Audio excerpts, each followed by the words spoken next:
I've been with many of these tall ones for years, and still have not learned their language. At best I've learned a few names and statements. It's so hard. My mouth doesn't move like theirs, and the words and ideas are so complex I can't hold them in my mind for more than a few seconds. They eventually got tired of repeating everything time and time again, accepting my limitations, and we have settled into a happy routine. We're travelling in our home through the great dark. There is no light outside, but there are small lights here and there in little spots that make me think I should blink when I look at them. The lights change size often. For years we have moved from one of these lights to another. We stop at various places outside to take things out of our home and bring new things into our home. There is always a lot of excitement when this happens. On one of these stops, the one who smells like flowers found me and saved me. I was very young then. I don't remember much before she found me, but I remember being lost. I remember being hungry, and I remember her smell. She brought me back here when she lived with the one who smells like iron and other tall ones who look like them. They have been together for a very long time.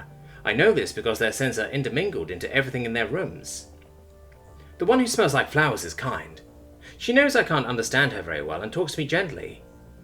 The one who smells like iron is not unkind, but I can tell he doesn't like me and thinks I'm mostly in the way.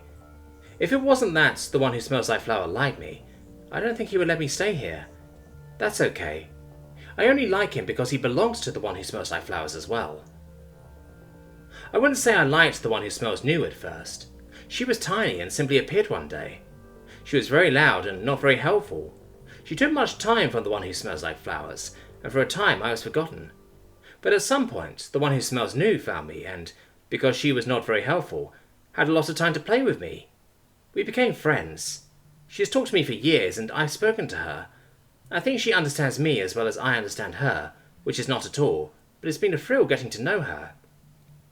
My thoughts are interrupted by the buzzing noise that makes the tall ones anxious. I can hear voices shouting throughout our home. I recognize them all. Whenever the tall ones get worried, I like to find the one who smells like flowers and be near her, and my presence seems to calm her. She should be easy to find as always. However, before I can get there, the loudest noise I've ever heard shakes our home. When the screeching and metal noises end, I hear new voices and more shouting from the tall ones.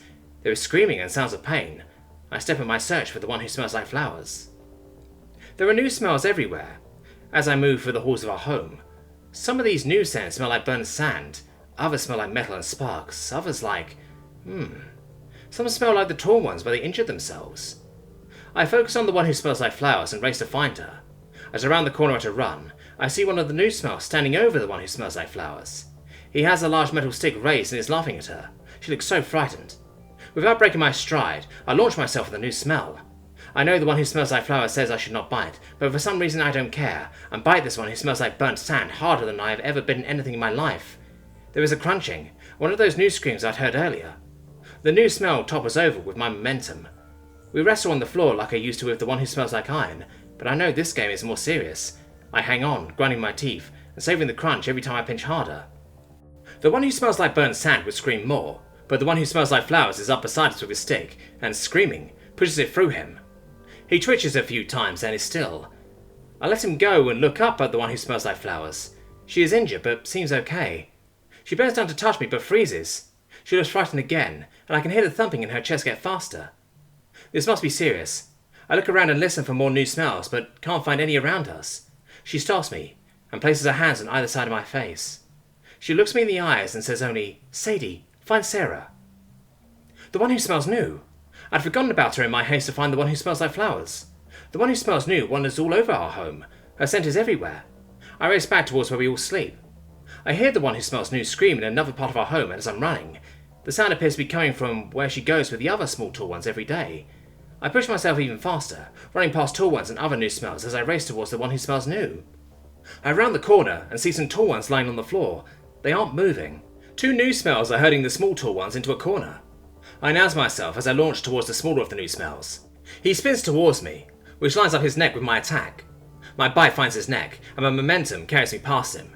His neck comes with me. I scramble to my feet and find myself between the new smell that smells like metal and sparks and the small tall ones. I shout at him to leave the small tall ones alone. The one who smells new tried to move beside me, but I stay between her and the new smell. I shout at the one who smells like metal and sparks again and again. He seems wary of me. He looks at his companion and back at me. He pulls a shiny stick from his belt, like the one who smells like burnt sand tried to use against the one who smells like flowers. He lunges at me, and I dodge away from him.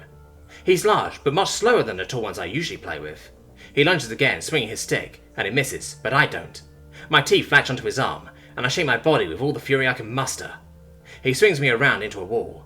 I feel a sharp pain in my leg, but I won't let go. He slams me to the ground, but I won't let go. He punches with his other three arms again and again, but I won't let go. The one who smells new is here. Thinking of her gives me strength, and with the greatest shake I can muster, I push away from the one who smells like metal and sparks. There is a crunching and tearing sound, and his arm comes with me. The one who smells like metal and sparks stares at me. I'm having trouble standing. I can hear the one who smells new crying, and it makes me angry.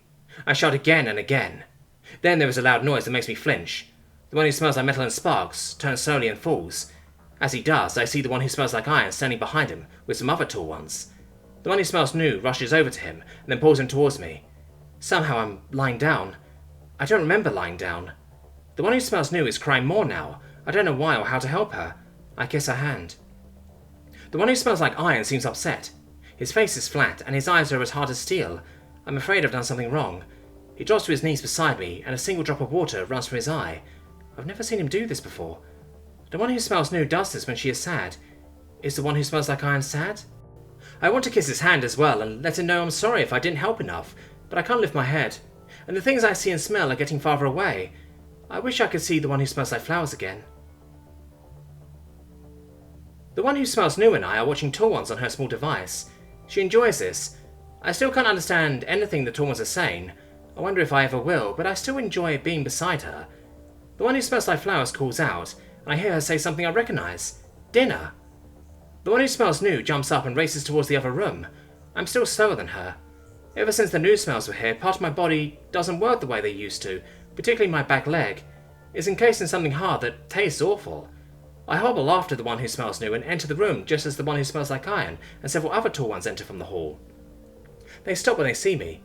There was a new smell with them, but I don't know it. The one who smells like iron walks over to me and kneels in front of me, talking to me gently. I don't know what he's saying, but he's been like this recently. He talks to me now like the one who smells like flowers, and his eyes are softer. He walks over to the table and unwraps something, talking to me all the time. I know this because he keeps saying Sadie repeatedly. While he's busy, some of the other tall ones gather around me, talking to me, but I don't recognise their words. They all seem happy with me, though. I like this better than how they usually treat me, as I'm in the way. The one who smells like iron gets the bowl they put my food in, but instead of my usual dinner, he places something into the bowl that smells like... I don't know. I'm not sure I've ever smelled something this wonderful. The one who smells like iron is still talking. I recognise some words here and there because he keeps saying Erica and Sarah. He seems happy, so I'm glad for him. The other tall ones seem happy as well. He places the bowl in front of me, and the wondrous new smell is nearly overpowering. The one who smells like iron kneels down and scratches the side of my head. I still don't understand what he's saying, but when he points to my bowl, I think I'll remember this word forever. He simply says, steak.